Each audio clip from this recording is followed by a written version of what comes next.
Les novetats principals és l'entrada de la LOMQE en primer i en tercer de l'ESO, que fan que algunes assignatures que abans no estaven, com ara música, que abans estava només en segon de l'ESO, doncs ara també està en primer de l'ESO i hi ha canvis d'assignatures, hi ha que redistribuir un poquet també, en este cas, els temaris, i que és un canvi que tots tenim que acoplar-nos un poquet. Directament als alumnes, simplement, o bé, és a dir, ells tenen unes assignatures noves que abans no tenien. És a dir, en el cas concret de primer de l'ESO, el que hi ha de diferència amb l'any anterior és fonamentalment que matemàtiques té una hora més i que l'educació plàstica passa a ser una optativa que vindria a competir, per dir-ho d'alguna manera, o a donar-se a triar amb el francès i la informàtica, com s'ha fet sempre de les optatives, mentre que la música, que no estava en primer de l'ESO, passa a estar en primer de l'ESO. I pel que fa al tercer de l'ESO, la novetat més important és que les matemàtiques, ja hi ha dos tipus de matemàtiques, unes matemàtiques aplicades, que es diuen, amb una finalitat més terminal d'inserció en el món laboral, i les acadèmiques, que se suposa que és l'opció per a la gent que vol continuar estudiant un batxillerat. També en tercer de l'ESO passem de tindre una optativa, que els alumnes poden triar una optativa, a que poden triar dos. En aquest cas, una de les novetats més importants també és que la tecnologia en tercer de l'ESO, que fins ara era una obligatòria, passa a ser una optativa, però que jo trobo que en la majoria de centres més o menys es mantindrà que quasi tot l'alumnat passe per tecnologia en tercer de l'ESO. Bueno, jo crec que este curs i la resta de cursos, el primer de tot en este curs sempre és que l'adaptació a la nova normativa siga, diguem, fàcil, i jo crec que els reptes són sempre els mateixos, no? Que és aconseguir que l'alumnat estiga motivat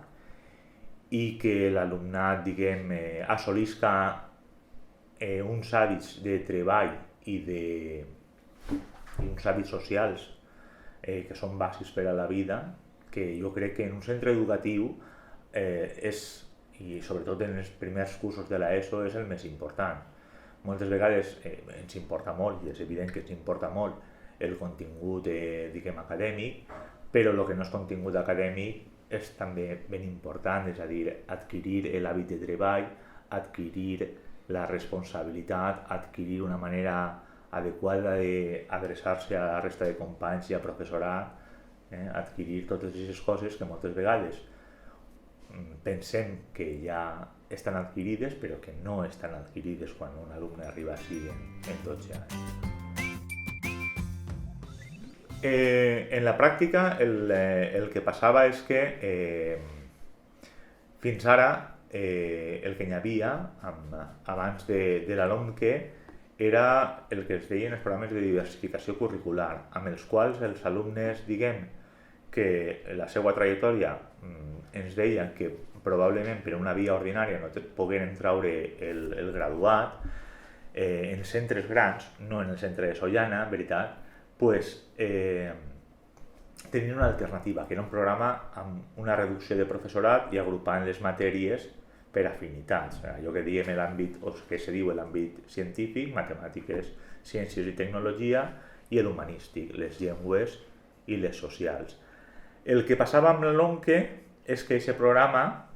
en compte de fer-se com fins ara, que es feia en quart de l'ESO, volia fer-se en tercer de l'ESO. Claro, el que passava, se suposa, és que fiques en un programa extraordinari a gent en tercer de l'ESO, però en quart de l'ESO tornava al mateix camí que tots, i això la conselleria ha pensat que no donarà molt bon resultat, i jo en això estic d'acord, bàsicament. De manera oficial nosaltres no coneixem res. A nosaltres la proposta ens sembla, a mi personalment, me sembla molt positiva, crec jo que crear bancs de llibres, en la meva opinió, és una manera més eficaç de gestionar veritat els recursos que se dediquen a educació que les beques de llibres. Al cap i a la fi, a una persona, quan n'hi havia beques de llibres, sabem que en els últims anys en la secundària no hi ha hagut obligatòria, no hi ha hagut beques de llibres, pues, el que passava és que quan tenies una beca l'alumne comprava els llibres, però els llibres no tenien per què reutilitzar-se. D'aquesta manera el que es fa és, el que fa la conselleria se suposa és una inversió forta en 2 anys, els 2 primers anys d'implantació, però que després, veritat, els llibres se reutilitzaran. El paper nostre serà de gestor, diguem, d'aquest intercanvi, de rebre, de gestionar, veritat, esa cessió dels llibres i esa, veritat, esa replegada dels llibres en bones condicions. A mi la mesura me sembla fantàstica perquè també és una manera d'ensenyar als nostres joves a cuidar els materials escolars, veritat, perquè aquests materials escolars poden ser utilitzats altra vegada, que fins ara moltes vegades no se cedien, no se passaven i els llibres quedaven ahí sense cap utilitat.